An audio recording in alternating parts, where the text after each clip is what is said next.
Ok, Bloco Democracia, Inclusão Social e Igualdade, PT, PSOL, deputado Fabiano da Luz. Senhor presidente, deputado Fernando Crelin, prazer estar aqui com Vossa Excelência presidindo esta sessão. Quero cumprimentar todos os meus colegas deputados, a quem nos acompanham. Você sabe que eu acredito que o Congresso Nacional tem certeza que o Brasil só começa depois do Carnaval.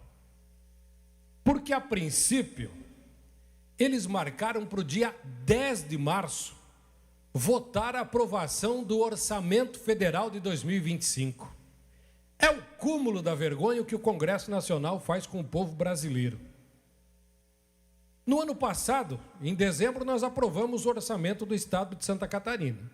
Assim como as câmaras de vereadores, em dezembro, aprovaram o orçamento das prefeituras para que 1º de janeiro houvesse orçamento para trabalhar. E o Congresso Nacional, não sei o que tinha de tão importante em dezembro, que não teve tempo de aprovar o orçamento 2025. E não sei o que estão fazendo em fevereiro, porque também não aprovaram o orçamento 2025. Qual a consequência? O governo federal, o governo Lula, está com o dinheiro na conta e o projeto do Plano Safra prontinho, mas não tem orçamento aprovado para começar a trabalhar. Inclusive, na reunião que nós fizemos com o DENIT, das obras federais aqui em Santa Catarina, elas estão só aguardando a aprovação do orçamento para dar ordem de serviço. A recuperação do trecho da BR-282 de Maravilha, São Miguel do Oeste, a recuperação da 158 de Cunhaporã até a divisa com o Rio Grande do Sul, e assim vários outros trechos de manutenção, aguardando os bonitos lá de Brasília, do Congresso Nacional, aprovar o orçamento.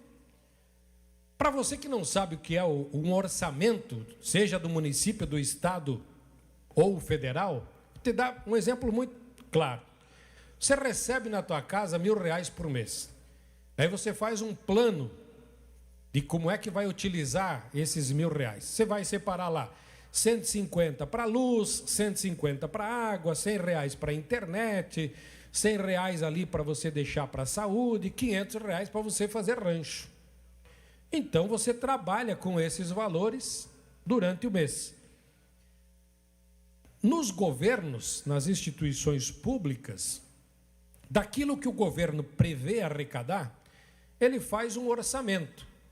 Tanto por cento vai para a saúde, tanto para a educação, tanto para a agricultura, tanto para a infraestrutura. Daquele percentual da saúde, quanto daquilo vai para cirurgias, quanto vai para medicamentos, quanto vai para a farmácia popular, quanto vai para exames, quanto que o SUS paga de tal exame. Na agricultura, quanto é para o Plano Safra, quanto vai ser para implementos agrícolas, quanto vai ser para pesquisas e desenvolvimento de sementes. Então, está tudo ali especificado, os valores do que o governo pretende investir em cada área. E aí, seja a Câmara Municipal, Assembleia Legislativa ou Câmara Federal, aprova este orçamento, ou seja, dá um aval para que o governo possa, então, utilizar os recursos nisso que ele previu. Só que quando uma Câmara Federal ou Assembleia ou Câmara de Vereadores não aprova o orçamento, você não tem autorização para utilizar o recurso. É mais ou menos como eu ir no mercado, eu tenho dinheiro no banco, mas eu vou no mercado fazer rancho, eu não levo cartão de crédito, não tenho talão de cheque, não levei celular com o Pix. Como é que eu vou pagar a conta? Eu tenho dinheiro, mas eu não tenho meio para pagar a conta. É assim que funciona o orçamento. O governo federal tem dinheiro em caixa, mas não tem orçamento aprovado, que é para poder trabalhar. Mas, pelo que nós ouvimos nessa semana, o Congresso Nacional só vai aprovar o orçamento lá pelo dia 10 de março. Aquilo que os vereadores, que os deputados estaduais fizeram em dezembro, o Congresso Nacional vai fazer só no mês de março. E aí tem um outro detalhe. Os deputados federais que hoje xingam e cobram do governo são os mesmos que, se o governo executar, começar a utilizar o recurso sem orçamento aprovado, que aí cai nas pedaladas fiscais, são os primeiros que levantam um pedido de impeachment contra o presidente porque utilizou o recurso sem orçamento aprovado. Então vocês estão vendo a história do cabra que dá o tapa e esconde a mão? É mais ou menos assim. não aprova orçamento para não deixar o governo trabalhar, e aí xinga porque o governo não está trabalhando. E um outro assunto aqui também para encerrar, foi porque eu ouvi aqui deputado falar que o governo aumentou o valor da contribuição do microempreendedor individual. O governo não aumentou. Acho que tem deputado que não sabe fazer conta. O valor da contribuição do microempreendedor individual, ele é 5% do valor do salário mínimo. O salário mínimo aumentou. Obviamente que quem pagava 70 vai pagar 5% a mais, vai pagar 75%. É o percentual sobre o valor do salário mínimo, que é a taxa do MEI. Se aumenta o salário mínimo, é óbvio que, consequentemente, pelo percentual, aumenta o valor que a pessoa paga.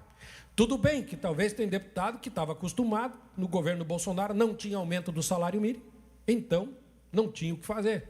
As coisas também não aumentavam, né? A não ser a comida, que para o povo era uma tragédia para conseguir pagar.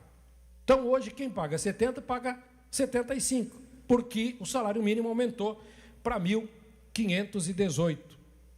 É importante saber fazer essas contas, porque se você for pagar o IPVA do seu veículo, você vai pagar 2% do valor do veículo. Se baixou o preço do veículo no ano seguinte, você vai pagar 2%. Se aumentou o valor do veículo, 2%. Aí é só você fazer a conta.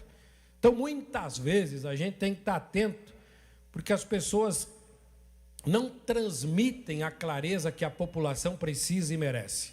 Elas transmitem aquilo que elas querem para criar o máximo de confusão possível, né? Justamente porque tem pessoas que o que elas mais têm é sede do poder e não clareza naquilo que informa a sociedade. Obrigado, presidente. Ok, deputado.